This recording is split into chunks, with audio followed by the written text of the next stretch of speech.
My mom is half Okinawan, half American, and then my dad's from Texas. I always get really excited when I get the opportunity to tell people where I'm from or like what I'm mixed with, because it's not normal. It's not like the everyday thing. So when someone's like, you don't look Japanese at all, and sometimes like, oh, I'm sorry if that, that was rude. I'm like, I don't look Japanese at all. Okinawa is like paradise on earth. I will always say this. 日本の学校とアメリカの学校がそもそもめっちゃ違うのは Hey everybody, Max here again. Hello. And I have another special guest. Can you introduce yourself to everybody? Of course. My name is Grace Aimi, and I am a singer-songwriter from Okinawa, Japan. Grace Aimi って言います。沖縄生まれ育ちのシンガーソングライターをやってます。I'm 23. First English interview maybe, that's like a longer one, so... Oh, definitely. Because usually all of the interviews that I've had so far have been mainly in Japanese. So if I finally get to speak in my mother tongue. Yeah. Well, you were born in Okinawa, so yeah. I know your parents are... One parent is half Okinawan, right? Yeah, so my mom is half Okinawan, half American. And then my dad's from Texas. Yeah, my mom she was born in Cali though. And then she kind of moved back and forth from Hawaii, California. So you were born in Okinawa, lived there this past 23 years? 23 years. Yeah. Well, technically, I guess 20 years, because my dad was a Marine for 24 years. We were stationed in Camp Lejeune, North Carolina. I was explaining to Carolina Blue. You're the fifth North Carolinian on my channel. Technically North Carolinian. And I asked you earlier, like, are you comfortable saying you're Gen Z? No, yeah. And you're like, I don't say Just that. don't say it. Yeah, like, but why? Why is that? Because I feel like sometimes Gen Z has kind of a negative track record. Yeah, negative track record. So when you tell older people like, oh, I'm Gen Z, they're like, oh God, like maybe you're sensitive or I don't know, something. You have a lot of things that you can talk about as being somebody who's mixed Okinawan. You're actually 1/4 Okinawan. Yeah. 3/4 Non. But you're born and raised in Okinawa. I don't know if you say you're hafu since you're like... I say I'm quarter. Quarter? Yeah. Okay. I've never I've had this conversation with people before, and some people, I think depending on the experience you've had with the word, it creates the emotion behind it, but I've never really had a negative emotion towards being called quarter or half. For me, it doesn't mean that I'm half of something. It's just quite simply that I'm half American or quarter Okinawan, 3/4 American. There are some people that do insist on not saying half anymore. I've had, but weirdly it's a lot, at least what I've had, like conversations that I've had, it's a lot of people that aren't mixed that tend to tell me like, oh, don't say half. I'm like, but I am mixed. Like, what do you mean? Like, what am I supposed to say? That's just not a good way of putting it. I'm like, well, I was like, I don't look at it as being less than something. Yeah. It's just the mathematics. Yeah, it's just how it is. Like, you're half this, half this. Like, yeah. But you know what? That said though, I have started to be like, you know what? Mixed does sound nice though. To say mixed Japanese rather than say champuru style. Like champuru, Goya champuru. Yeah, right? I always do that. It's Goya champuru, right? Goya, fu, tofu. Okay. Yasai. Comes in many different champurus. Okay. This is the Okinawan talk. Yeah. Apparently, I can't remember which country it comes from or which East Asian country it comes from, but the word champuru the origin isn't from Okinawa. Can you give backstory? So we're talking about Goya champuru, or champuru is a dish in Okinawa. But you're saying originally it's from where else? So champuru means stir fry. Champuru is like just a mix up. So like a lot of Okinawan people or a lot of my friends will say like champuru bunka, like mixed up culture is like champuru ningen, because you're just like mixed with a bunch of things. I'm a stir fry of a person. I got a lot of different ingredients in me. This is interesting though, because Okinawan is kind of like the Hawaii of Japan. Yeah, definitely. And Hawaiians or people from Hawaii who are mixed Asian, well, I've also often heard mixed plate. Yeah, has been used. Hapa is another term. But mixed plate was a term, so it's like mixed plate. In Okinawa, it's champuru, which is mixed plate. Yeah. Hawaii, they just say mixed plate. That a lot, actually. So there's like it's a good way to put it, you know. That sounds a lot better than half, I guess. It's not half. You only get half. No, it's like the whole mixed plate. Yeah. We're the main dish. I kind of want to, go through your backstory and your background, how you became a musician. Would you say you're Okinawan, or would you say like Japanese? I say I'm Okinawan. Even like, before, I used to just say like, oh, I'm quarter Japanese, or like I'm from Japan. But I think the older I get, the more I've always been very proud to be Okinawan. Like, very, very, very proud. Like it's always been one of my. I mean, I know I was joking about the 2000s thing, but being from Okinawa is my biggest strong point. Like anywhere I go, that's one of the main things that I not necessarily brag about, but it's like, yeah, I'm from Okinawa, and I rep it so much. So the older I get, the more I tend to use I'm from Okinawa, or I'm Okinawan more. Do you know, like on 23andMe, it actually pops up as Okinawan. I thought it would just pop up as Japanese, but my sister did her 23andMe, and then it actually popped up like around 25% of Okinawan, like Ryukyu kingdoms. So there is a difference. If you were to go abroad or just tell somebody who's from the States, would you say like I'm Okinawan, or would you say, or would they say, yeah, they said like, where's that? Or, yeah, a lot of the times. Like I'll say I'm Okinawan, and then instantly you can kind of tell with a facial expression if they are like, oh yeah, like, oh, what's up? And I'll say it's in Japan. It's like the most southern island, and I'll give them like a kind of simple like explanation of where Okinawa is, and that it's completely different culturally, and just everything about it's very not separate, but different from mainland Japan. A lot of people with Karate Kid, I'll mention I'm from Okinawa, and they're like, oh, Mr. Miyagi. I'm like, yes. That's it. And Cobra Kai now, they went to Okinawa. Oh, really? I've never seen Cobra Kai. I think they faked going to Okinawa. Really? But speaking of Okinawa, all this stuff, your tattoos right here, these are actually Okinawan tattoos, right? And you had to get them done specifically in Okinawa by like an Okinawan woman, right? Or something. Her name is Moiko. And in Okinawa, this is called Hajichi. And then the person or the lady that does it's called Hajicha. But it's for women, done by women. And it's a very traditional tattoo in Okinawa. It used to be a very normal thing for women in Okinawa to have it, but it got outlawed. And then, it got outlawed. Yeah, it got banned. Was this because Japan took over? Of course it was. A lot of people don't know, like, the history of Okinawa. And like, Japanese people will say Okinawa is Japan, but Okinawans will be like, no, we're separate. Okinawan.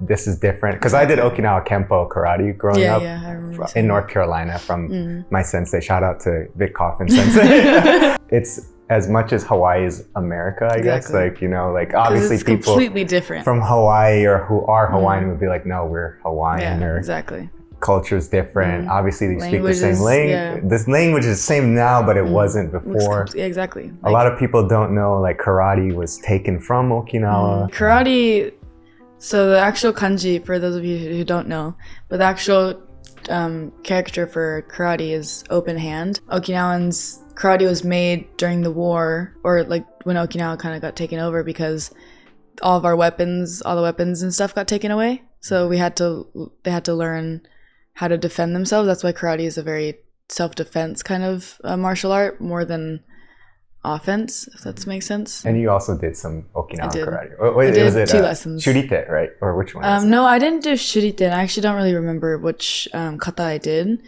but it was on base. There was a karate teacher, and me and my little brother were like, oh, we should try out, because it's in our blood. We're like, oh, we should do it.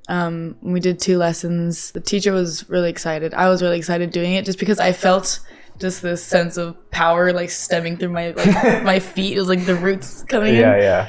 But I love doing karate. I want to get back into it because I told you about it before a little bit. But my ancestor in Okinawa, his name is Matsumura Sokon, and he's one of the people that created shurite.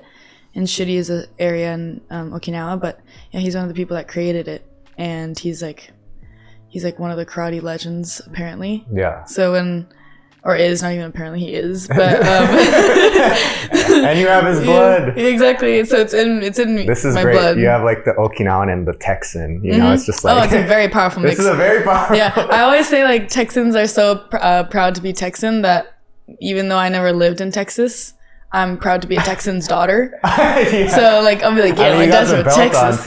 Like, and this is the thing I love about being like mixed Japanese. It's like you can like own both sides. You can like you be like, you got the Texas belt, but you're also like, you got the Okinawa tats. Like, I think that's the most like fun part. I mean, obviously sometimes being not even just being mixed, but being different from everyone else comes with its troubles, because I think you tend to question yourself a lot because you're unsure because everything is so different. But it's so fun when you're different because you have different experiences with everything.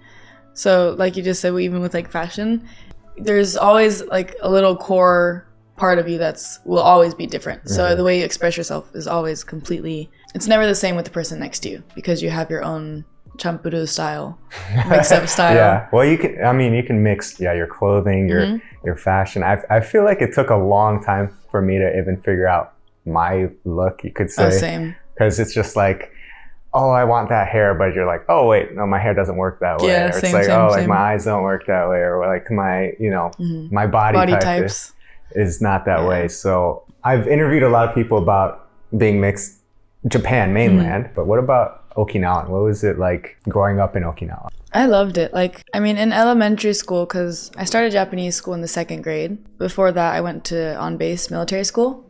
And then, so I was born, to do the whole story, I was born in Okinawa, lived there for 3 years. I went to, what's yochien again? Kindergarten. Kindergarten. Oh, actually, we should switch to Japanese because this is the 学校の話だから。Okay, 日本語に変えましょう。We're switching to Japanese. そう、でも、日本、沖縄で生まれて、で、幼稚園の時は自分のおじさんがやってる幼稚園があるんだけど、そこちょっとだけ通ってて、それ英語で？それは日本語。日本語。日本の幼稚園だった。沖縄の幼稚園行ってて、で、ノースカロライナに引っ越すってなった時に、3歳から6歳ぐらいまで、アメリカに引っ越しして、沖縄に帰ってきて、で、最初日本の学校に入るのすごい難しかったの。その普通の日本のパブリックスクールだったの？そう、普通の。OK。日本っていうか、沖縄の、日本の。親に最初、自分とお姉ちゃん2人が親にも超お願いして、お願いだから日本の学校に入れてほしいみたいな。もうせっかく、そう、もう地に入ってるから、なんかせっかく日本の地入ってるのに日本語喋れないし、みたいな。お願いだからって。当時は日本語あんまり話せなかったってこと？もう全然、一言も喋れなかった。もう超日本語話したいみたいな。もう最初、親がすごい、反対してたっていうか、なんかいじめが怖いから、もうクモンとかでいいさ、みたいな。で、なんか、いや、クモンじゃない、みたいな。もうお願いだから日本の学校に行かしてって言って、なんか、親も多分自分たちがどれだけ必死か気づいて、なんか、じゃあ、日本の学校行こっか、みたいな。で、入学しようとした時、すっごいトラブルが起こってて、もう全然なんかその教育委員会とか、全然日本の学校に入るのがすごい難しくて、最初ダメってなってたの。ダメって、なぜダメだったの？多分外国人で日本語も喋れないし、先生なんかもさすがに日本語を一言も喋れない、なんていうの、外国人の女の子たちが3人とも日本の学校来て、そうか、兄弟4人だった。5人なんだけど、女兄弟が日本の学校入りたいみたいな。で、そうだから最初すごい教育委員会側も、いや、さすがにちょっと難しいですってなって、いろいろ頑張って、で、やっと入学できるようになって、もうすっごい楽しみだったわけ。なんかもう学校、だって日本の学校とアメリカの学校がそもそもめっちゃ違うのは、I remember being, アメリカの学校6年生の時に、自分のもう絵とか大好きだから、なんか自分のなんかクレヨンとか鉛筆とか絵の道具めっちゃ大事にしたの。一つ一つ名前書いてめっちゃ綺麗にやってみたいな。で、I remember sitting down in American school and getting all my stuff out. Yeah. で、I sat down and then class is about to start and then the teacher comes up and she's like, okay, put all your stuff in the middle of the table. And then I was like, what do you mean? I was like, this is my stuff. Like, these are my crayons. What are you talking about? And then she was like, no, this is a community pile. Like, we share. This is in America, right? Yeah. No, this is in Okinawa. Oh, this is Okinawa. On base school. Okay. She's like, we share. Sharing is caring kind of thing. And then I was like, oh, okay. And then I gave up my stuff to the middle of the table. The minute I put it in the middle of the table, the kid next to me grabs one of my crayons and snaps it and starts like being really rough right at the And I remember being 6 years old, just like mind went blank, like, oh, I cannot do this here. Like, I can't take me away from this. Like, I can't do this. This was based in the American school or the Japanese? American school. Okay. Yeah. It was probably some kid named Kyle or something. Honestly, something like that. I was about to say Hunter. He was like, it was a Hunter. He was drinking Monster Energy, like. Definitely. He was on something, but he's just like, and I was like, oh. Yeah, when he said that, I was like, this is an American kid, right? I was like, definitely. That never happened in Japanese school. Can you imagine? Never. The teacher, especially because Japanese school, like, I mean, now it's obviously a lot better. Actually, I don't even think it happens anymore, but Japanese school, I think, is quite famous for the teachers being quite ruthless, I guess. Yeah, I've heard physically terrible stories about Japanese school. And I mean, the ones that I've had happen to me, I never took offense to it because it was when I was kind of acting up, and like, so I would get like a really like slap on the back of the head, like during class, like really hard. Like a hard one? Yeah, just like. This is like when you're how old? All throughout school, really. American and Japanese school? No, never American school. Okay, yeah. Never ever. Too many lawsuits for that, yeah. Well, I actually haven't talked about this stuff in so long. It's so it's like it's refreshing. It's like to talk refreshing, about. Right? Yeah. This camera wasn't rolling, but it's rolling now. We're back and better. We're back and better. So yeah, tell me more about the school life. So you jumped into Japanese school after being only in North Carolina and like in English speaking schools. Was it immediately just very fun and you're like, I don't know what people are saying, but I am learning Japanese finally here? Fun definitely wasn't the first emotion that came with it, because the first day, I remember the first day, like, so we get to the school and I remember like the whole layout of my school. It was such a vivid memory, even like down to the smells of like the kutsubako and like the uwabaki, like the fresh uwabaki. そう。超好きだったので、もう超楽しみにして。And then like I remember walking into the school. I remember going into the school and being super excited. I don't speak a lick of Japanese at this time, okay? So I don't know what I'm about to. I just know that I'm in Japanese school now. Like, this is my new life. Was this main character syndrome where you're like, yeah, just like walking in like slow motion. I am part Okinawan. I belong here. I belong here. This is my roots. That's how I thought it was gonna go, I guess. And then the principal, the vice principal, each of our homeroom teachers that were going to be helping us all came out to like the kutsubako area. The principal was like, oh, hajimemashite, like, yoroshiku onegaishimasu. And I don't know any Japanese, so I'm just like, sitting there like, like this little girl, 8, 9 years or 10 years old. And then he's like, hajimemashite, he's like, nansai desu ka? And then I was like, Grace Aimi desu! Because that's the one thing I knew how to say was my name. And then the principal looked over to my mom and he was like, 本当に喋れないんだ.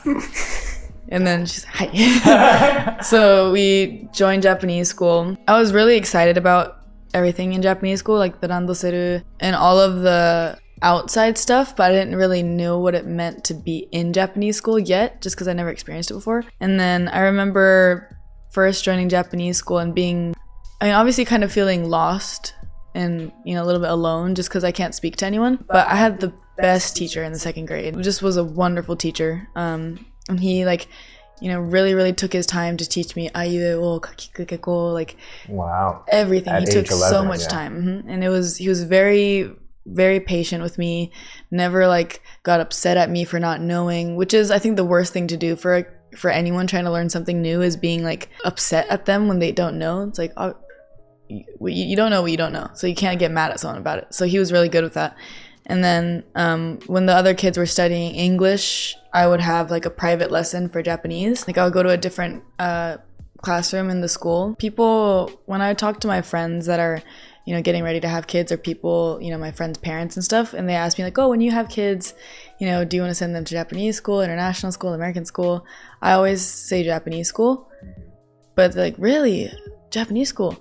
I'm like, yeah. And then when I think about it, I'm like, actually, I went to Okinawan school. Technically, it's Japanese school, but it's Okinawan culture. So I don't know what a mainland Japanese school would really be like. Yeah, because also Okinawan, like, they're more used to like the American base. Exactly. And, like, things it's like very that. Westernized. And they're like, yeah, it is. It's very Westernized. Very Westernized. I recommend everyone go to Okinawa because it's like, it's not Japan at all. It's so different. Like, I think Okinawa is the perfect mix and balance of cultures, people, really everything, because there's so many different backgrounds in Okinawa. Obviously, the main is, the Okinawan people, but there's always been a really big military presence and American presence. And with military presence, I always split the two between military and American, because growing up as a military brat, for me, what I associated Americans to be was Americans that I would see in Okinawa. So they're military affiliated Americans. So, it was like high and tight cuts, like, very muscular, or like, I grew up around Marines. A little bit Exactly. So, but I always grew up around, that's what I always thought, Americans was the people that I knew. And when I went to Hawaii, I went to my first proper time going to America for like an extended amount of time was Hawaii. And I remember going to Hawaii and being like, oh wait, this is so different from what I thought Americans really were. Yeah. And then I went to Washington for a month 2 years ago. And then even then I had like the biggest culture shock. I thought I would like... Washington, D.C. or state? State. Even in the airplane, I remember feeling like a lot of culture shock, because I thought I was going to feel more like, not at home necessarily, but just because I am 3/4 American and I speak, English, and my whole family is very culturally American. Like obviously we have a very big Okinawan side too, but so I was expecting to go to America and be like, I'm back, like I'm home, like freedom. Yeah, exactly. Like pew, I'm a Tix. But I remember getting into the airplane and then already hearing that much English around me and like reading English everywhere. I was like, whoa, this is weird. And then like people aren't afraid to like, really look you in the eye and like have a normal proper conversation, like shake, because I'm very big on handshakes too. But I sometimes, even though I've been here my whole life, sometimes I'll go to shake someone's hand, and then when you get like the nice, it's like it's this little awkward, and you're like, I'm sorry for even trying to do that. Like I should have just bowed. I'm like, a firm handshake. Yeah. I understand. Yeah. I like the handshake. It's like, you know what I'm saying? Exactly. There's only 2 pumps. Actually, this is a problem. Japanese people, for anyone watching, it's only 2 pumps when you shake. It's like sometimes this happens and like no, they don't let go. And there's like an awkward little you can let go now. Like I've had to teach Japanese people it's like just and then dun dun, because then they also don't know this one. Oh, they can't. They're always like something like. Seems so natural. Yeah. But even America, that, baby. Like, this has to be taught. It does. Because it's so. Just physical contact isn't normal. Like even hugs. Recently, that's my biggest thing that I've realized that I need to kind of tone down, because I'm a big hugger. Okay. My mom is a big hugger, and she's from Hawaii, so I think it's just an island thing. But even if it's people that I'm meeting for the first time, or like someone that I'm not necessarily on hugging, yeah, exactly. It's not even that, like, I don't need necessarily have to hug you, but it's just natural. I'm just like, oh, how are you? And then weirdly, it's happened more since I've moved to Tokyo, but that's a whole separate thing. Do people in Tokyo hug? No, not really. What do they do? Like, listen. Or like, I guess around the music scene or the music industry, there's a lot more like dapping each other up, or like, I don't mean to keep like bouncing. No, because everything just relates to each other. This is perfect. I never, with the music industry in Japan, I've always been heavily connected to, or even now, like more towards the hip hop scene, because a lot of my friends do hip hop. That's kind of like the first time I went to go watch pretty much a proper like club show was hip hop. Like, so I'm used to like, kind of like going out to people and be like, oh, it's gotta be like very kind of not rough with it, but not as not kibishi, but what's the word? Not as like, not majime, but I know what you're saying. Not as like, not shikkari. I know so you guys are like the. It's like the friendliness, right? Exactly. So it's normal to like dap each other up and be like, oh, it's gonna be like kind of like that. But and dapping people up is when I kind of realized that like, oh, is that because it's technically not professional, I guess, in Japan. Mm-hmm. But I've done that to people that I probably like, just like the hugs. It's like, how do you say? And like I'll notice myself kind of do this. I'm like, oh. It's the angle. Just put it away. Like, yeah, exactly. I'm sorry. Get like a hot flash in my hand. But do you think like you said you're close with the hip hop scene? I sometimes wonder this myself, but obviously a lot of mixed people are maybe in the hip hop scene, or perhaps Japanese people who are interested. I mean, hip hop comes from the States, from Black culture, so it's like obviously they have to have some sort of international mind, I guess. Yeah. Are the people that you're kind of involved with in the music scene, do you have a lot of those like mixed Japanese type people or like international Japanese people? Definitely. Well, I don't know if necessarily mixed as in blood, but mixed with the way they think is quite, I think, similar to mixed kids. And Okinawa has a really big hip hop scene, and I think it's because the Western influence is so big. Like, it's very different from mainland Japanese hip hop, and that's even said in Japan. Like, the Okinawan people have a special sort of like kind of cadence or a special sort of sound or stories that they talk about that's kind of different from mainland hip hop. This just brings up, like, this is why I like talking about stuff like this in interviews, because a lot of my whole idea of my channel is to kind of show like there is a different Japan that maybe a lot of people don't know. True. A lot of YouTube videos still kind of stick with like Japan. It's like this, you know, anime. Japan. Well, I mean, yes, it is. Akihabara. I would push anime some more. Oh yeah. Just because I would push anime. But you're like the most kind of like anime serious person I know. But Japanese like businessmen, salarymen in the suits. They look like this. You know this. But the more people I have like you on or other people, it's like, no, Japan actually looks like great. It's not even subculture at that point. It's like, yeah. Because recently it's a lot, I think the youth of Japan is really wants change, or even if it's not change, they just want a breath of fresh air, because it's always been the same and very controlled, very constricted, very kind of limited in a way where you can't really express yourself too much. And when you do, you're kind of, you know, there's a saying in Japanese, like the nail that sticks out the most gets beaten down with a hammer, which I think sums in Japan, up. It's not a hammer, it's like a whole exactly. It's the whole force of. I would say living in Japan in 10 years though, I'm 10 years older than you, but seeing people like 22, 23 who are Japanese, they're way more like, they ask way better questions. Yeah. Also about being mixed. They ask better questions about being foreign. They don't say stupid stuff like, oh my God, you can use chopsticks. Like, oh my God. So like the younger generation actually so good. And I honestly think it's because of videos maybe like this or definitely. On TikTok, social media, like, oh, this is how Americans think. This is how Japanese people think. And they're like, oh yeah, like Japanese people, I'm Japanese, but yeah, that is kind of like a, you know, it's like the self-awareness. So I'm getting excited that like Japan is finally kind of like switching it up, figuring things out, just like maybe 10 years behind, but it makes me like, it's a really weird emotion that I just realized the other day about change. Because you know how change comes with kind of being uncomfortable? But I was out the other day and then I saw these Japanese schoolgirls walking past me and my friends. High school? Middle school, but they're in uniform, so I think middle school-ish. But when I was in Japanese school, Okinawa is a lot more strict apparently than mainland.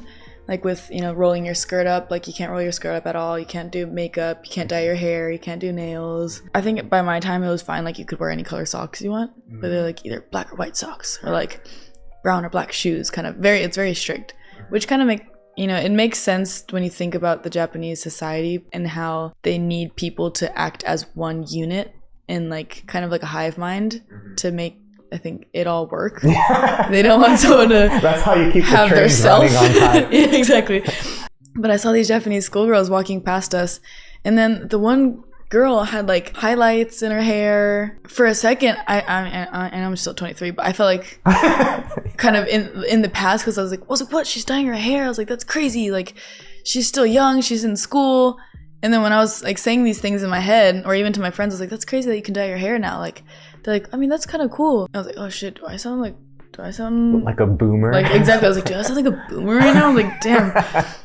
Because in my mind, I was like, but there's rules. Like, what happened to the rules? And I've seen so many girls in like mainland that'll have like, you know, full face of makeup on, like hair dyed, nails on. Okinawa, you still can't do that at all. But seeing like a very apparent change happening in Japan for a second, I was like, well, this kind of makes me uncomfortable a little bit, because I've just been so used to what Japan has been. Can I add on to that? Actually, I talked to a taxi driver he must have been in his 50s. He's a super cool guy. We had a whole conversation in Japanese about, I was like saying how there's a cosplay event.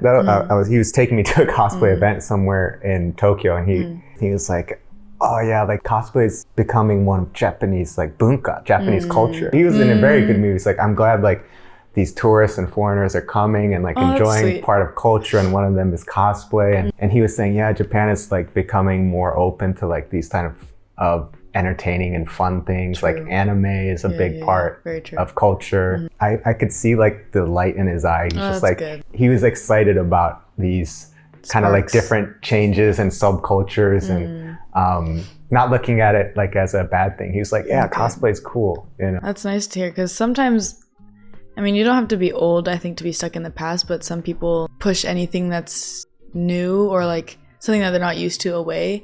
Like, これは日本じゃない. This is not Japanese way. So when you hear like an older person really being really excited about kind of change in Japan, it gives you like a really big hope boost.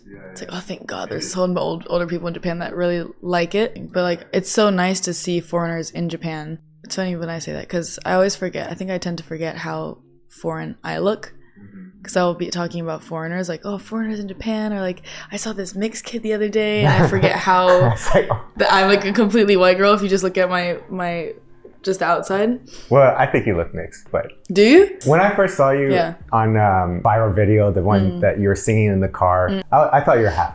I honestly thought you're half, but that's also probably my half radar. And like, you're singing an Okinawa song in Japanese, right? It was, so I was like, obviously she's mixed. So when I found out you're actually a quarter, I was like, oh wow, she's like less than... Like, exactly, it's like barely mixed in there. But like on the inside, I feel completely... Actually, I was about to say completely Okinawan, but that's not even true. I feel strong. I feel very strongly Okinawan, mainly Okinawan, because that's just the culture that I was raised in. You know, all my friends, for a long time, most of my friends were full Japanese, full Okinawan, like not even really mixed. Like when I first joined Japanese school, there weren't a lot of mixed kids around me. Like there was one other girl. We're talking 2011, 12? 2010, I guess, ish. Okay.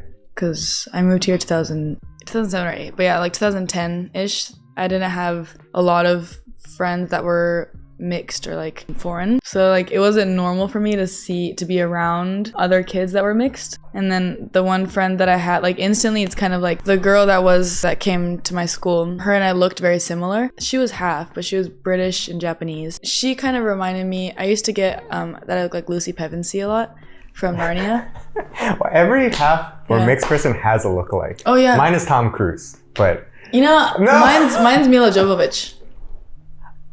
Wait, who's that? The Resident Evil girl. I always get okay. Like Jovovich, like that's what my nickname was at one point. But now it's Emily Rudd, One Piece. I need to get my One Piece plug. People are like, Nami, 最近の実写版の Nami 似てる.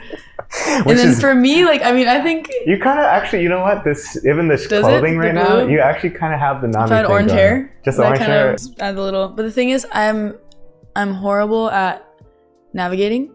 So you can't be Nami. I'm not slick at all. I'm, I think, one of the worst, most obvious people when I'm trying to hide like something. Yeah. Because like if I'm trying to hide or if anything happens, if I don't say it, it'll definitely show in my face. If I feel awkward, like I'll have the most like tense, like please get me out of here kind of like facial look. You did say that you met the actor for Usopp in Japan too. So that was so cool. Jacob, what's his name? Jacob. I don't know his last name. He just said. Were you just like, hey Jacob, Usopp? I think the whole first hour, all of us were pretty much only saw him as Usopp because we were all so hyped up about it. This is at a music event, or is it? My friend Oswald, he's another Okinawan rapper, or another Okinawan artist, and he's like a brother to me pretty much. He always, you know, kind of compares his life and his goals to One Piece. He does? Like being the One Piece X, or like... See, everyone like on the same boat, like kind of thing. That's exactly why One Piece... One Piece is so good! One Piece is great! One Piece section started. This is the One Piece section. It's so good. No, because I didn't, like... Obviously, growing up in Japan, like... I always knew what One Piece was. I always had the biggest crush on Zoro.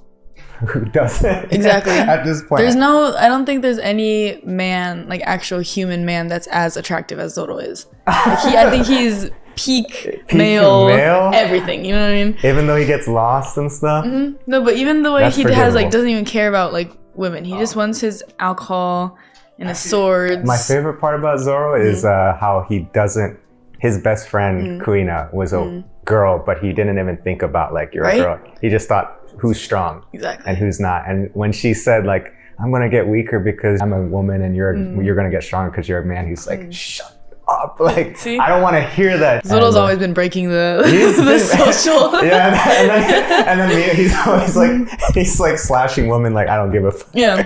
He's like, you ain't special? Equality. Zoro's all real equality. Yeah. No, but yeah, I always had the biggest crush on Zoro. My first boyfriend in elementary school, you know, starstruck lovers. He was that type of, like, kind of kakkoi, like, type of guy, but he loved One Piece. Like, he had I remember this makes me so happy to hear right now. Like, yes. You're gathering your soldiers. I'm manifesting my position in season 2 of One Piece. But, you know, like, going on this whole One Piece topic, for the people watching, I'm going to try to make this quick, but I think it's cool to have people like you or other mixed people or people with unique stories on, who are maybe in the artist world or like creator world or doing something unique, because, you know, just looking at you somewhere in Japan, like walking on the street, you might not know, like, oh, this person is actually Okinawan, or like she's from Okinawa. Definitely and she not. lived like this life, you know, between worlds. And it makes sense. Like, most of Japan looks like Japanese, right? It makes complete sense. That's why when I always get really excited when I get the opportunity to tell people where I'm from or like what I'm mixed with, because it's not normal. It's not like the everyday thing. So, like, for someone that has, you know, is 100% American or 100% Japanese or 100% whatever, for them having such a different mix of everything is something so, especially Japanese though, because, like, you know, in America there's not one look that's American. You know what I mean? There's everything that fits in the American box. But for Japan, when you say Japanese people, you can kind of draw up a simple version of, okay, Japanese male, Japanese woman. So when someone's like, oh, you don't look Japanese at all, and sometimes like, oh, I'm sorry if that, you know, that was rude. I'm like, I don't look Japanese at all. It's not like, it's not some kind of crazy rocket science thing. Like, I look like a white girl. But, like, I'm from Okinawa, so like but I think it's cool that these stories like yours or whoever comes on here, it is a unique thing. It is kind of like an exception, but it's just slowly becoming more and more like, it shouldn't be considered strange or weird or like a token kind of thing. Yeah, especially since, you know, I grew up in the States and there's plenty of Asian Americans, like second generation, that in my eyes, like, and at this point, it shouldn't be like, oh, you speak English so well. Like, you know, it's like, oh, you're from America. Okay. Like, you're American. Exactly. And so on the same way, I hope, you know, Japan slowly, or like people around the world have this idea. It's like, oh no, like Grace could be Okinawan. Yeah. Japanese citizenship. I don't know. No, we can cut that out. American citizenship, baby. But you still claim, you know, you can claim these parts of yourself. So I think everyone is going to get to a point where, because obviously your heritage matters, your background matters, like all of that's very important, but on the day-to-day kind of people connecting with people, we're all one family. Like, I know that might sound corny, but like, we're all brothers and sisters at the end of the day, you know, we're all people. So it's like, we're all connected in some sort of way.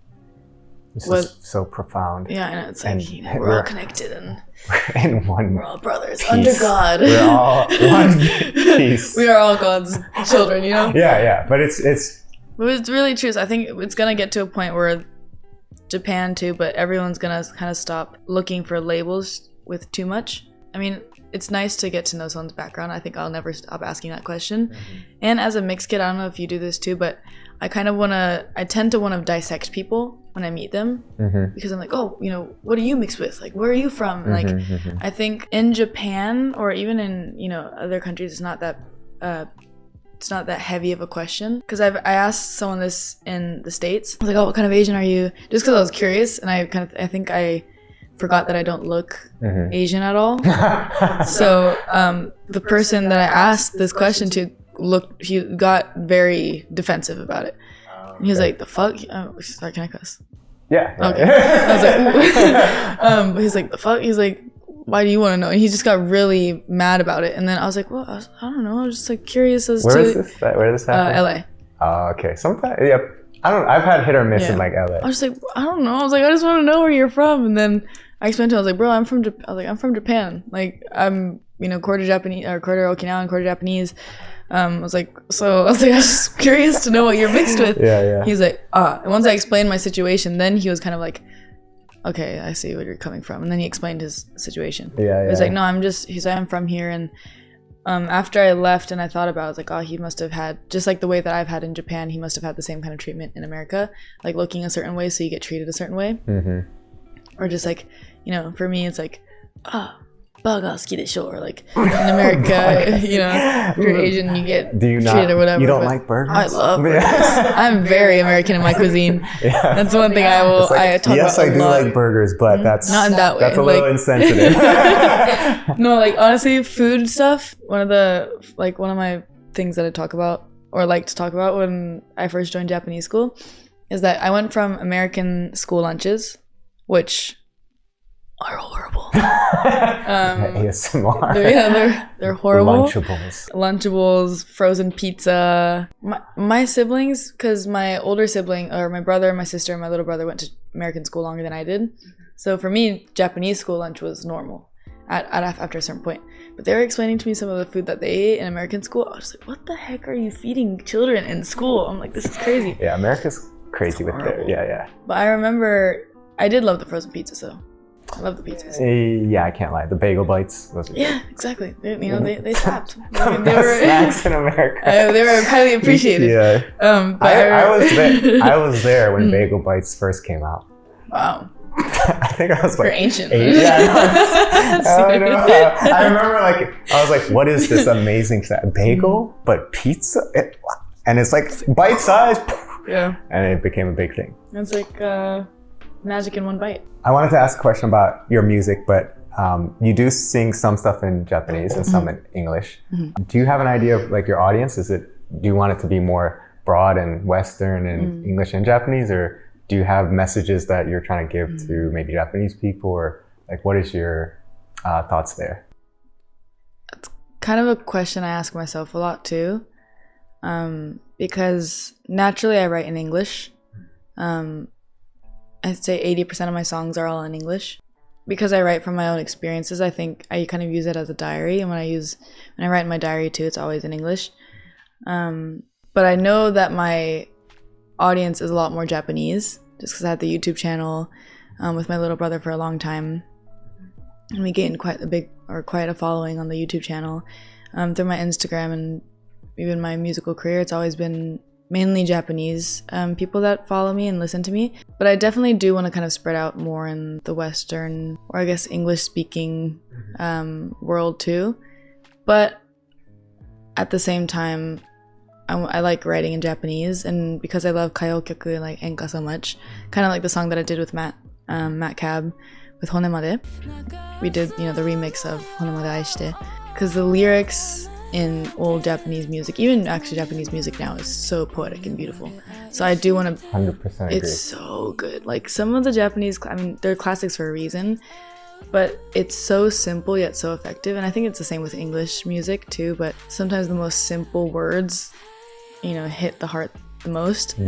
But just old Japanese kaiyokyoku, classic Japanese music, is so good. So I definitely want to work on my Japanese lyrics too, but kind of having, I know it's hard to say just an even balance, but because I love writing in English, I guess right now my goal is to try to get in touch with more of a Western community, just so my lyrics are understood more.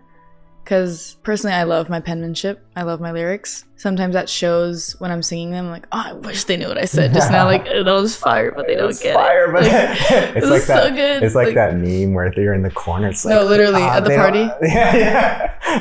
They don't know. They don't know that I meant usobu. They don't know that I can sing in Japanese. It's like they don't know, but like it happens. So when I do get people that, you know, message me on Instagram or like that I meet in person that are English speaking listeners, they're like, oh, I loved your lyrics in this song. It gives me the biggest like boost. I'm like, oh, thank you so much, because I don't hear that on the day to day. You know, this is something about that I could even relate to anime again, about subbed and not dubbed.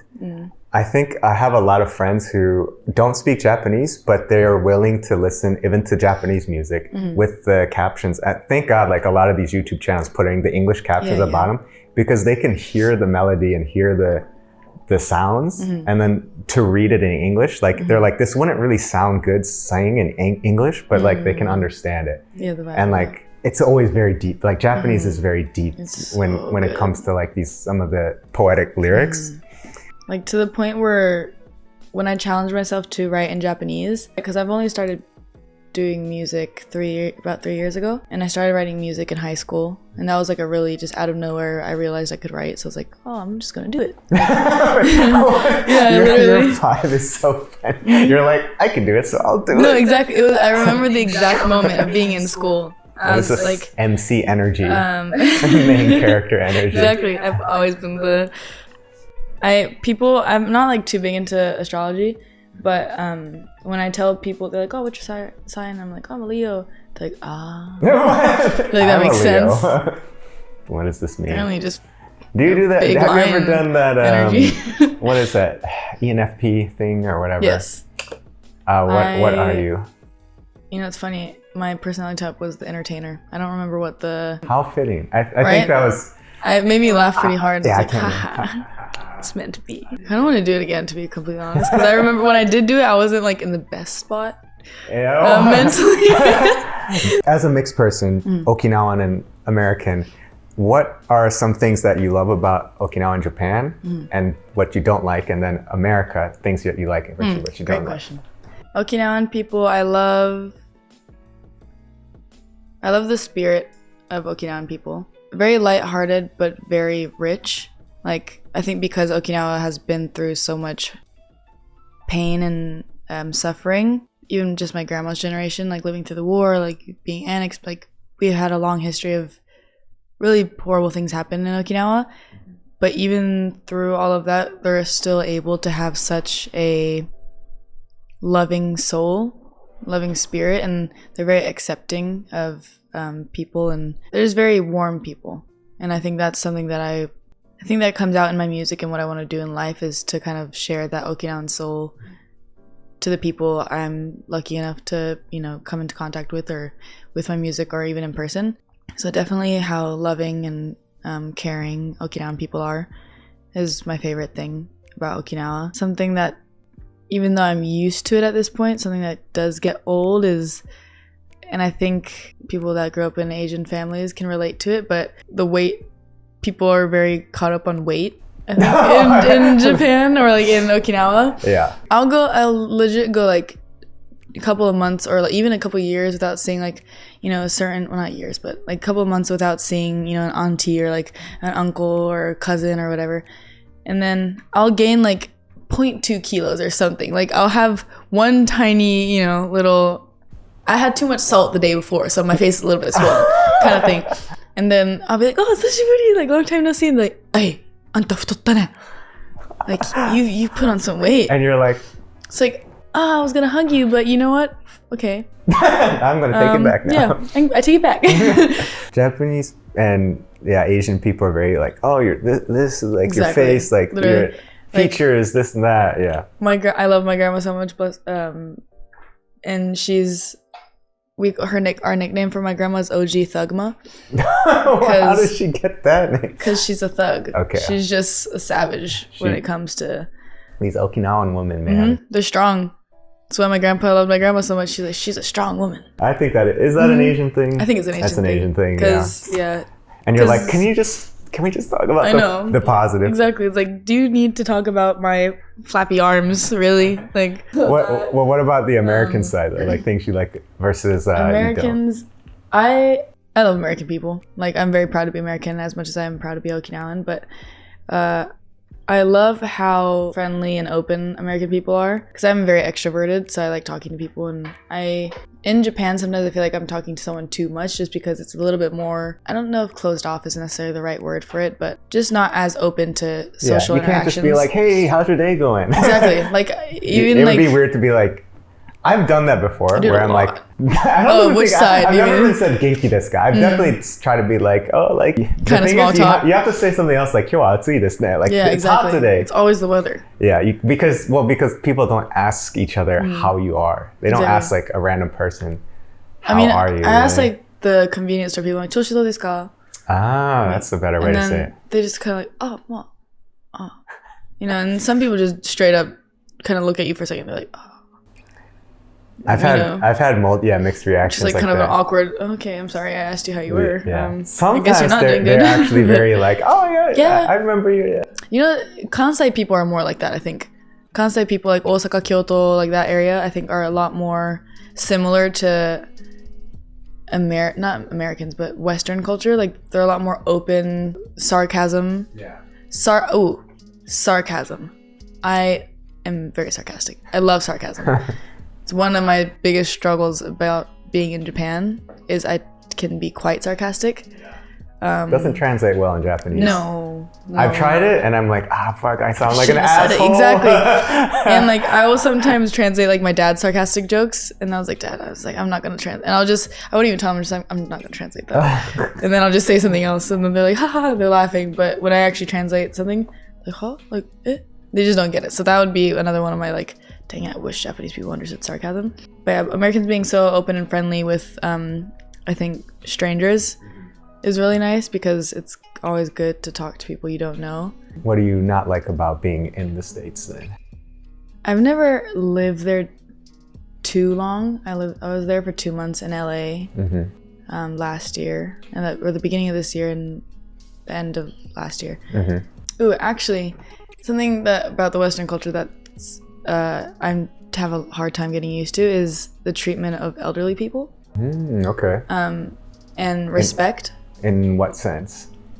In Japan, and just because Japan has such a high population of elderly, but we're very thoughtful for elderly people. Like everything is thought out for even, elderly people and even mothers. Like when you go to a Japanese mall and you go to the bathroom, you'll have like the children's room, or like proper like sinks that are the height of children, or like places that children could go safely by themselves and moms can properly relax. Like there's accommodations for everything in that kind of sense. But in America, there was not really nothing like that. And I remember going, being with my nephew in America and be like, where did I let my nephew sit? Or like, where my grandma, how is she gonna get around? Or like, I think Japan is built on respect in a very deep-rooted way, and it's not so much like that in America. Japan is very like, we got to think about everybody. Exactly. And then America is definitely like, I mean, it's individualist society, and it has like, I definitely think there's a big focus on young. So if I will go into a spiel, Yes, I think because of this energy that the US has, that's why innovation is always happening, because they're young people, or people are like, we gotta do this now, and for like the next generation, this is the new thing. We gotta take in like the people who are just not keeping up. They get left behind. Exactly, and that's and Japan, is trying to like not leave these people behind, which is why polar opposites of each other. Yeah, well, think about it. Even like tickets, like they have like the very advanced way to go on train, like just beep in with your phone, but they still have to make the tickets because some people just will not be able to have a phone. Exactly. There's multiple reasons why, but there's some people that would never change over. Accommodating. So it's very accommodating. I love that about Japan. And it's great, but also that's what it makes it difficult for people who have to work on stuff, because it's like you have to do this whole range of things rather than just the new thing. Before we close the video, you do have an announcement of a song that you're doing. Yes, it's coming out soon. I just took the music video with in Okinawa. I went back for a week, and it's with me and it's called Big Knot in Okinawa, and it's kind of the direct translation for the kanji of Okinawa. It's like a big knot that we're like tying people together. And it's myself, Big Knot Records, and they're a clothing brand and everything in Okinawa. Really big cultural spot too, but and this Okinawan rapper named Choji. He's my favorite Okinawan rapper, and like I manifested this collaboration with him. Like it's been a couple of years in the making, but we did a song where we remixed an old Okinawan song, and it's talking about Okinawa and how beautiful our home is, pretty much, and how much we love Okinawa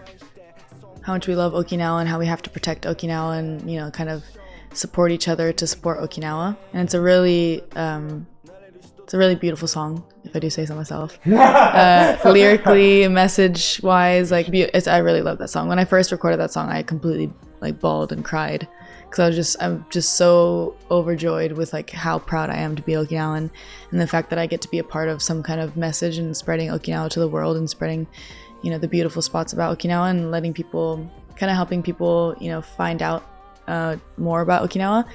But we just did the music video last week. The song's coming out at the end of September. My whole family's in it. Damn. Yeah, my grandma, all my siblings, my mom, my dad. This one's a lot more like with my family and very local, like very at-home vibes. Okinawa is like paradise on earth. I will always say this. But during the music video shooting, in Okinawa there's these people called kaminchu, and kami means God and unchu means people. So uchinanchu or shimanchu. Unchu means like just like type of person. So there's like uminchu means like ocean person or just islander kind of thing.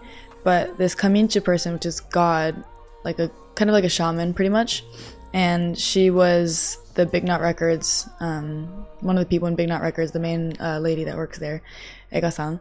Her kaminchu called her while we were shooting, and then she's like, "Hey, what are you guys doing right now?" Like out of nowhere, she just called her out of the blue. And she was like, "Oh, we're doing a music video. Like, why do you ask?" And she was like, because Okinawa is very superstitious, very, very superstitious, very spiritual.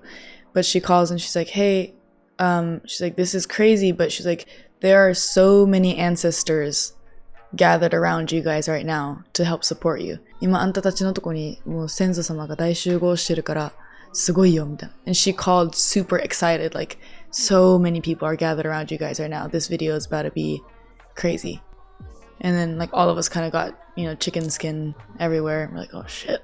But yeah, the whole project is like, I could talk about the whole project for like a whole another, you know, we'd have episode. We'd have to do another episode. Just for me hyping up Okinawa. But yeah, so that's coming.